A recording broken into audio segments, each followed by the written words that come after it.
Good evening.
Good evening, Mr. Smith. Good evening. How are you? I'm doing all right. How are you doing this Monday? Thank you. Good. How do you pronounce your name again? It's Kiani. Kiani. Okay, Yes, sir. got it. Thank you. No problem. So how long is this going to take? It varies. The presentation itself shouldn't take more than 15 to 20 minutes. Okay. It depends if people have a lot of questions. We try to stay on so people can answer those questions. Sorry, I'm taking a vitamin. Okay. We give the whole hour and a half so that folks, if they have lots of questions, we can stay and answer those questions. You're not required, of course, to be on for that full time. This will be recorded and posted on the website. So okay, if you just want to stay on and be like, hey, I'm here, I'm with the county, and then jump off since it's the end of your workday, feel free to do that. Okay. All right. And we'll let you know when it's posted on the website, the recording, so you can direct people to it and you know sort of what was discussed. Perfect. Perfect. Thank you. Not a problem.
Good evening, Ms. Harris.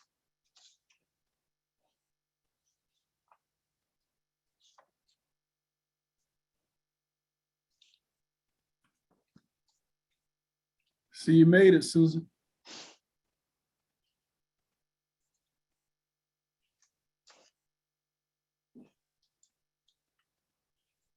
Good evening, everyone. Thank you so much for being here. We are going to give folks an opportunity to jump on as we're at the end of the workday. And so we are going to give it at least until 5 after the hour to make sure everyone's here. I'm Kiani Igwe. I'm with Griffin & Strong, the firm contracted by the county to conduct the disparity study. I'm so grateful that you're here, and we'll get started shortly.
Good evening, everyone. Thank you so much for being here. As I mentioned just a moment ago, we're going to give everyone opportunity to jump on since it is the end of the workday. So we'll get started about 5 after the hour, but no later. Thank you so much for being here.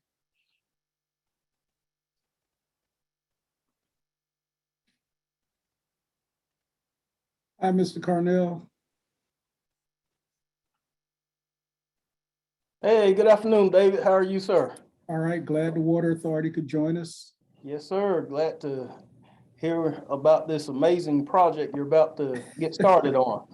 Yes, sir. Yes, sir. Yeah, I really didn't know that you all had decided to move forward with it, and I just happened to see it the other day, and I figured, okay, I better jump on this. Yes, sir. That's great.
Good evening. Good evening. We'll get started in just a couple of minutes.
All right, everyone, it is 5:05 on the dot, and so we're going to go ahead and get started. Good evening. My name is Kiani Igwe. I am a project manager with Griffin and Strong, a law and policy firm in Atlanta, Georgia, that's been contracted by Henry County to conduct this disparity study. The point of our conversation this evening is just to inform you about the way in which this takes place. What is a disparity study? What does it mean? What are we doing? And then how can you get involved? It is going to be quite a bit of information. So as I've mentioned in the chat, I mentioned to Mr. Smith when we got started that this will be recorded and posted to the Disparity Study website. So if at any point you're like, it's too much, I don't understand, I need to go back, both this recording and the slide deck will be posted to the website so that you can go back and refer to it. I'm also going to stay on after I go through it to answer any questions if we went through something too quickly or if it was unclear. I am on my first daylight savings day, so I am deep in coffee. So if at any point I am talking too urgently, if I'm not making sense because I'm trying to stay awake on this new time savings day, please let me know by waving your hand or letting me know in the chat. I want to make sure the point of this conversation is to inform you. So I don't just want to talk and then you don't know what I'm saying or what it means. Before I get started, I'd love for our representatives from the county to introduce themselves and then we'll go ahead and get started. Good evening. My name is David Smith. I'm the Director of Financial Services. I'm also over purchasing. Thank you, Mr. Smith. Good evening, Susan Harris. I am the purchasing manager for Henry County. Thank you, Ms. Susan. Can everyone see my screen? Thumbs up is sufficient if you can see the presentation. Wonderful. We'll go ahead and get started. We are calling this a 2023 disparity study, just so you know. These take about a year, usually a little more, a little less, depending on data. And so you will see the end of this study around this time next year. So who is Griffin and Strong? You may have heard of us. We are in Atlanta. We're not that far away, but we do specialize in this work in particular. We specialize in disparity studies and disparity research. It's all our consulting division does. Our team includes lots of very qualified people, including 4 JDs, 2 PhD economists, a PhD in social psychology, and a PhD in anthropology. No, I am not any of those people, but I do answer to those people to make sure that our study is sound and robust. No study we've ever conducted as a firm has ever been challenged or overturned in court. I'm going to run through some of the folks you might see as a part of the disparity study. This might mean you see them on a Zoom call. It might mean they call you for an interview, or it might just mean who are these people who are in charge of this information and wanting you to know those names. So I'm going to run relatively quickly through this information and stop on the people who are most relevant to you guys as community members. So first is Dr. Adesafe Adejan. He is our conductor of our survey of business owners. A couple months into the study, you will get a survey sort of asking about your experience in procurement and purchasing with the county, and he'll be conducting that study. And so you may see emails from Creative Research Solutions, which is his firm. Michelle Clark-Jenkins, who is my boss, our project manager of record, she's been doing this work for 12 years. And so you'll definitely see her in and about and around the study. She has a JD from New York Law and a BA in anthropology. She is an expert on this work. She's done work for Georgia DOT. She's done 3 goal settings for the airport, as well as 30 disparity studies at large. Dr. Vince Egan is our principal investigator. He's been involved in over 120 disparity studies, obviously both with our firm and with other firms. He's also a successful expert witness in 6 cases for studies done by other firms that have been challenged in court. Dr. Price is our senior economist, one of those PhDs you saw on that early slide. He'll be conducting our regression analysis, our private sector analysis, which we'll talk a little bit more about when we get to that part of the methodology. David Maher is our legal analysis. We do a policy review and a legal review, and he's in charge of the legal review and supports a policy review. This is me. I'll be supporting Michelle and the rest of our team members. It definitely can, Mr. Smith. It depends on how people choose to use the information. Mr. Smith asked in the chat, will the county study aid and benefit any other municipalities and authorities in Henry County? We will look specifically at Henry County data. Our recommendations will be narrowly tailored to Henry County, but there are other municipalities who can learn from the race neutral recommendations that we make. We obviously can't indicate to other people what to do because we're not looking at their data. So we can't say, hey, you should do this. Like legally, that's not sound for us to do. But there may be things folks can learn from or may benefit from seeing like, oh, maybe we want to do a disparity study, or maybe we could try this, because anyone can try race neutral remedies. Ariel Reynolds is our data analyst. She'll be deep in the data we get from Henry County, sort of looking at where is the money going, who's it going to, and what does that mean. Marcus Gardner is our anecdotal analyst. We'll talk a little bit about this later on. But in addition to our quantitative analysis, we also conduct anecdotal analysis. So what do the numbers say is one story, what's the data? And the other story is what are people saying, what's their experience? Miss Susan Johnson is just in charge of making sure that everything is done the right way. We have lots of Miss Susans, as you'll notice, Miss Susan Harris and Miss Susan Johnson, and she's our contract compliance. Rodney Strong is actually our CEO, and he is a national expert in disparity research. He actually was on the first disparity study post-Croson, which is a legal case that indicates that disparity studies are necessary to conform these race-conscious programs.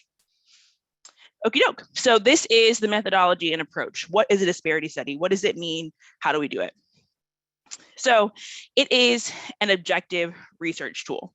It is meant to determine whether or not a governmental agency has actively or passively engaged in discrimination against certain groups.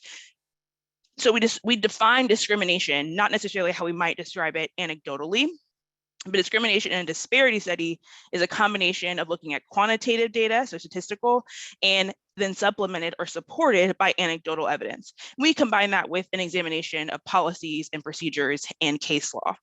So when we're saying a governmental agency may have passively participated in discrimination, that's what we're talking about. We're not talking about people's beliefs, we're talking about ideologies, we're looking purely at a combination of evidence that's qualitative and quantitative. So our study process is relatively in-depth, which is why it takes so long to get these done and to get these done well. We do start with looking at what's written down. So what's the case law? We look in your Supreme Court circuit, like what's the case law there? What's the case law for disparity studies overall? What do the courts say a disparity study has to have? And what do the courts say a disparity study can do? After that, we look specifically at Henry County policies and procedures. What is the county doing? Is the county doing what they say they hope to be doing? Is everyone practicing it the same way? Is everybody reading this policy in the same way? We then go from there and we do collect quantitative data. We determine what is the relevant market. So where is the county actually spending their money instead of looking at the entire nation? From there, we then determine what kind of contracting is the county doing and who are they spending money with when they do that contracting. Of the people that are available in your relevant market, who's available to do that kind of work? Who's available to do that kind of contracting? And then we look, is there a disparity between where money is being spent and who's available to have money spent with? Then we look at a private sector analysis, which is looking outside of specifically where the county is spending money, but around the county, how is money being spent? How are firms creating business? How are they being established? Is there any discrimination in the marketplace outside of what Henry County has agency over? Then the anecdotal evidence collection. So we do talk to firm owners, we talk to organizations to figure out what's been your experience, and that supplements our quantitative analysis. And all of this informs a big final report, which is many, many, many, many pages. The thing most people care about is the very beginning, which is recommendations. What are we suggesting for the county to do as a result of what we find? You may notice as I keep talking that I am out of breath. I'm 7.5 months pregnant, so it's not that I'm talking too fast. I just have someone sitting in my uterus. So legal analysis. So as I discussed before, disparity studies are a creation of the Supreme Court. Several years ago, someone created a program specifically about race-conscious contracting, and the court said, you cannot just do this because you've decided there's discrimination. You have to do these steps. You have to determine discrimination in these ways.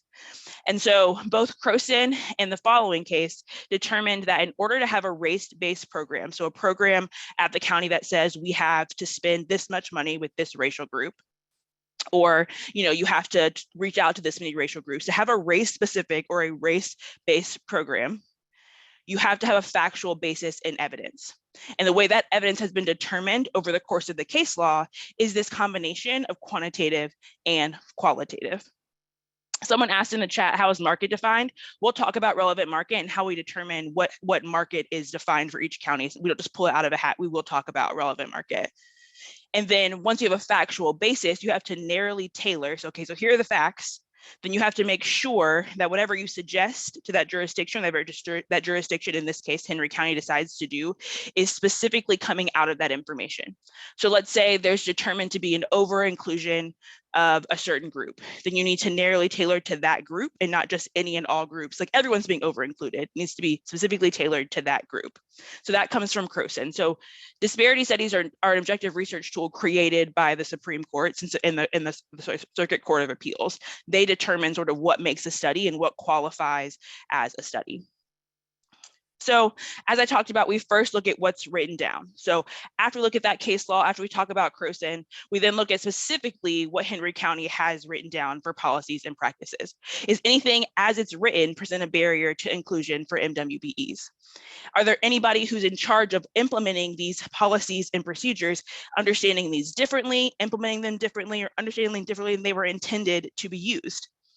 And so then do those practices match what's written down? And that can be intentional or unintentional, right? Like there are things that we write down and we don't know that we're not doing it all the same way. So we just want to make sure that we give the county information about like, here's what you got written down, here's what folks are doing. And then as a part of our recommendations, we'll then recommend or suggest what could be modified to promote MWB inclusion. And again, that can be a race neutral or a race conscious recommendation. So as someone asked in the chat, how do you define market? How do you decide what is the county's market?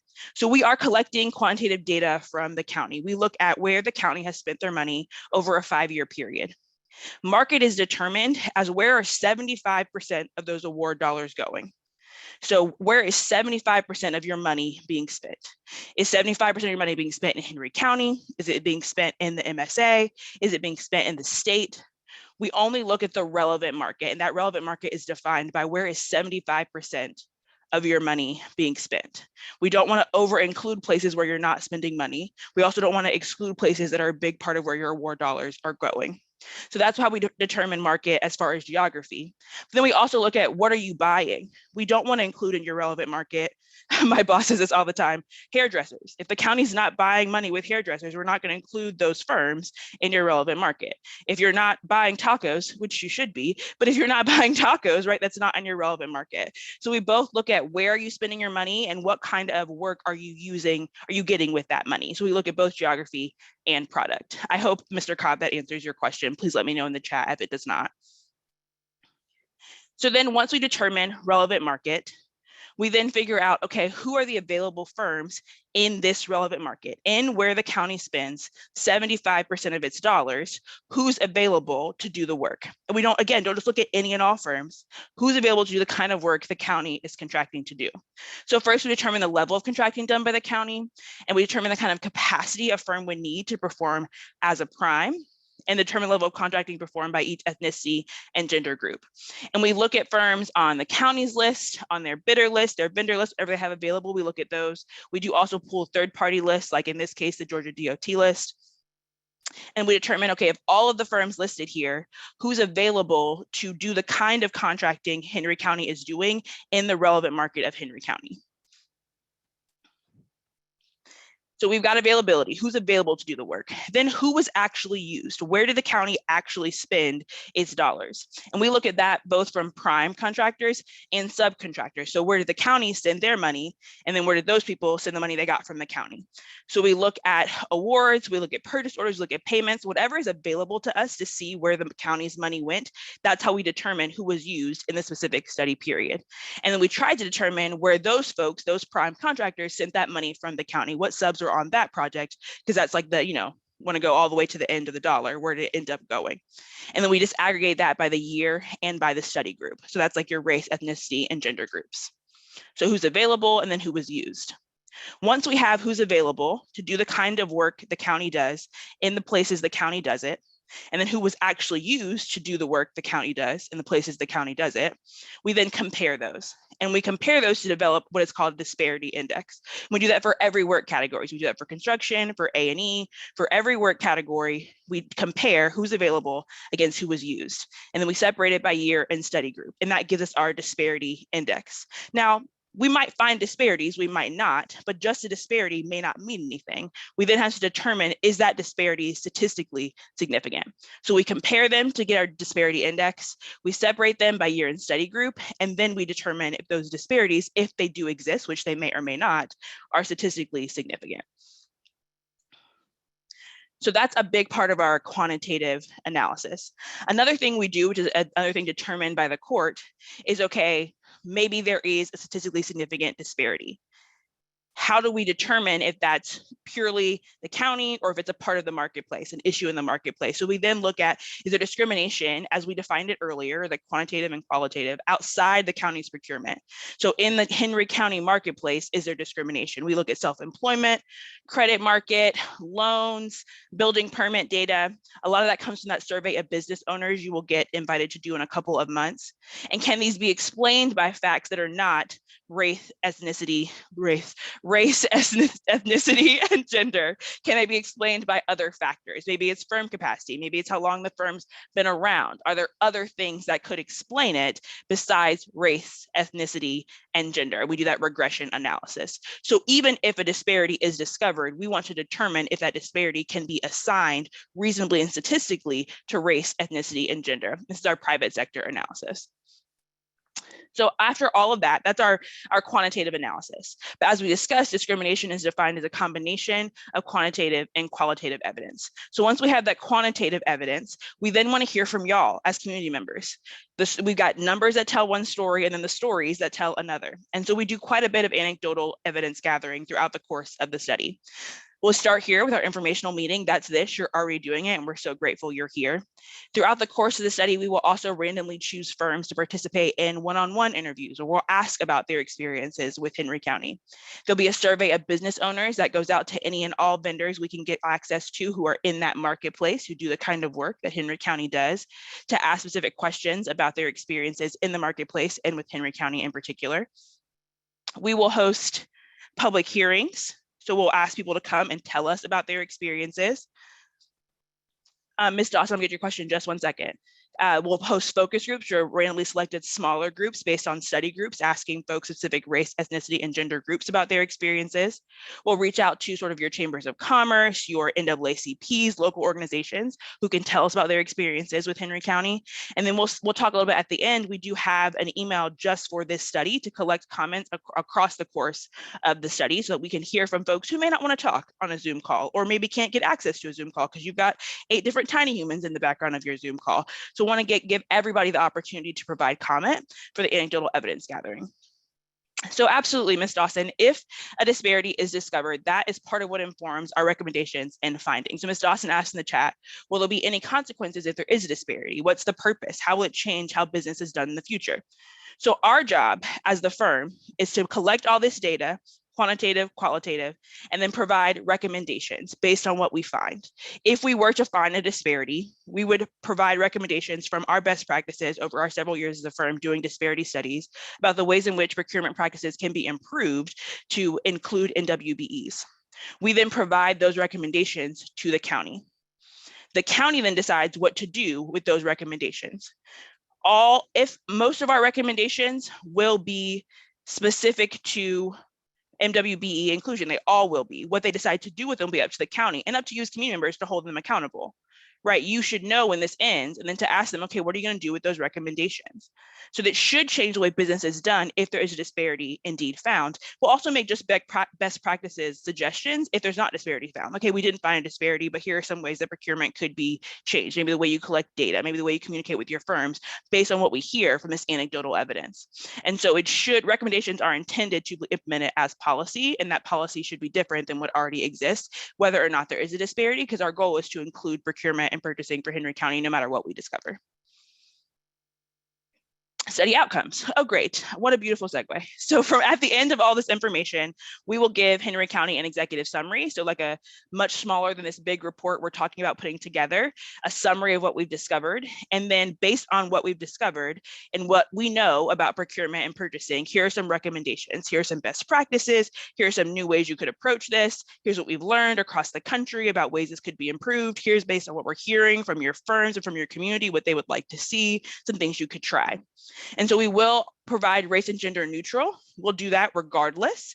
And then if there is a disparity and it warrants a race and gender conscious remedy, then we will recommend a race and gender conscious remedy. That's not guaranteed, depends on what we find. We will always suggest race and gender neutral remedies, approaches, best practices, and they are informed by what we find. So I couldn't tell you today what we're going to tell Henry County to do, but I would say pay attention to the end of the study to see what it is our recommendations are based on our findings in the executive summary.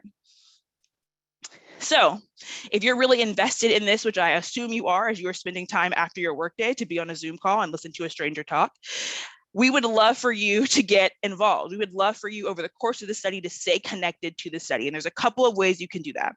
The easiest way to do that is to stay connected to the Disparity Study website and Disparity Study email. So the email is on the screen right now. It's henrycountystudy@gspclaw.com. It's pretty easy to remember. And the website is the same, henrycountystudy.com, and that is live right now. It's where we'll post when events are happening. It's where you'll have recordings if you can't get to an event, like maybe you have a friend or a coworker who couldn't make it this evening. We'll post this recording within the week so they can watch it back and learn about disparity studies. So that's the easiest way to stay connected is the email and the website.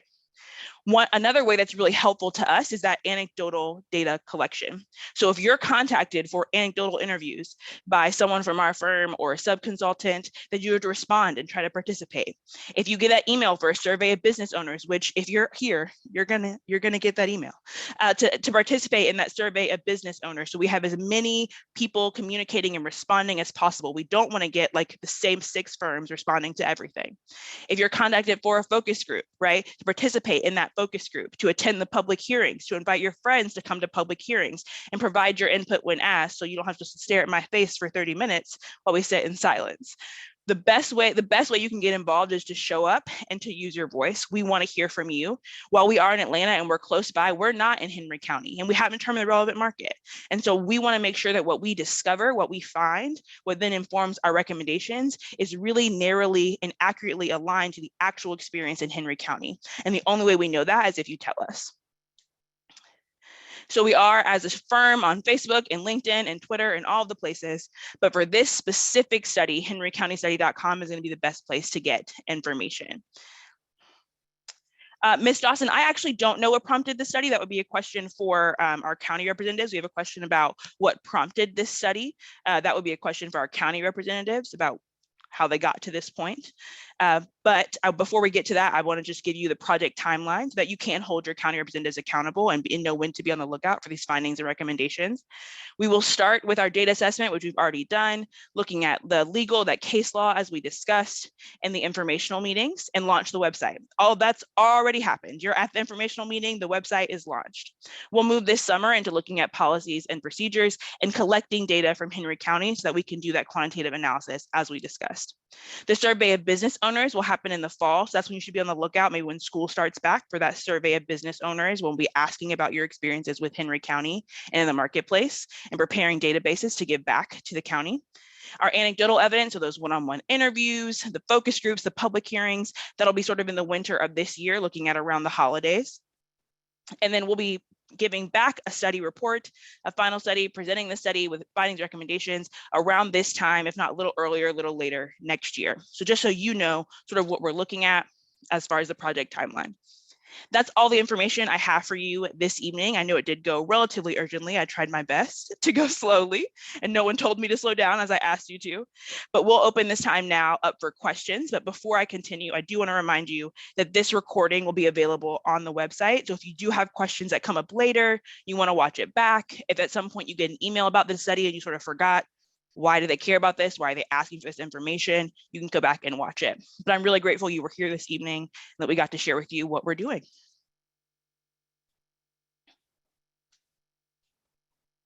We'll open the floor for questions now. Good afternoon. My name is Deborah Thompson, and I am a DBE from another state. Will we be included in this study as well, or will it just be for the state of Georgia? So that depends on our relevant market. If you got an email about this, that means you're on either a vendor list or a certified list that we used. Whether or not we reach out for you to anecdotal interviews, survey of business owners will determine whether or not we'll be reaching out to you directly once we determine our relevant market. Where does the county spend 75% of their dollars? My boss is on, so she's also can answer that question, Michelle Jenkins from Griffin and Strong. Hi, good evening. Yeah, it's probably unlikely that, well, again, like Kiani said, we have to determine where the relevant market is. But DBEs who are from other states, there are potential benefits you could have for the outcome of the study. And if you're already on a vendor list someplace, which is how you got invited to this one, there's possible, again, participation and more anecdotal input. So to get your opinion.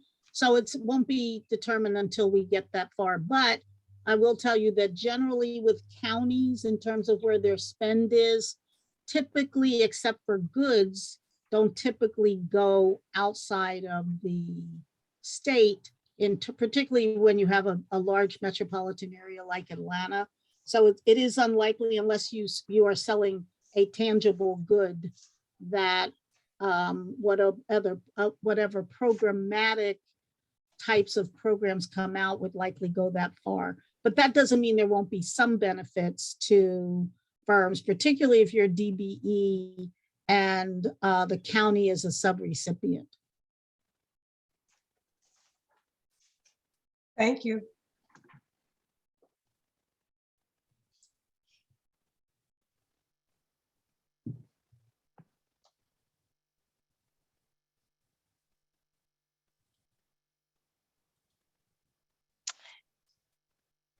Michelle, we have a question in the chat. Will the study only cover certified firms?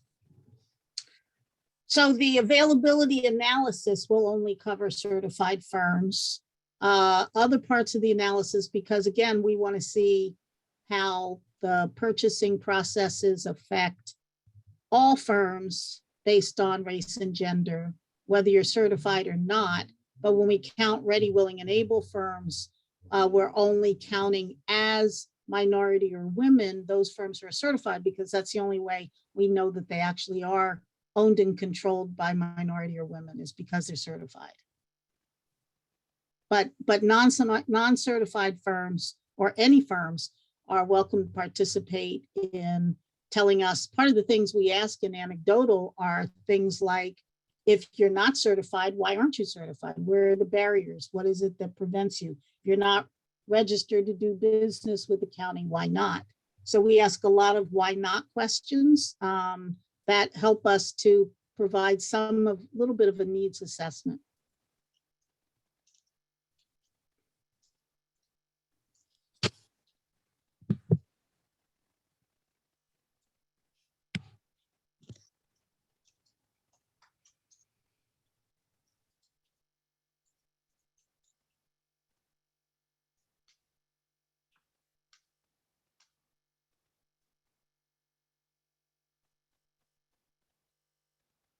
Okie doke, everyone. We'd love to honor your time as it is the evening. And so I put the study email and the study website in the chat. So if later on you are reflecting on this, obviously, as you're going to spend the rest of your evening doing, and a question arises, please feel free to provide that in the study. We do check that at least weekly to answer those questions. As events come up, they'll be on the study website. So if you want to bookmark that for the next 15 months, just so you have it as a place to refer to, I would highly recommend it. And I will give you back the remainder of your evening. Thank you so much for participating. We look forward to meeting more of you as the study continues. Thank you. Thank you, Mr. Smith. Good evening, everyone. Thank you. Thank you, Ms. Susan. Thank you. Thank you. Thank you for being here.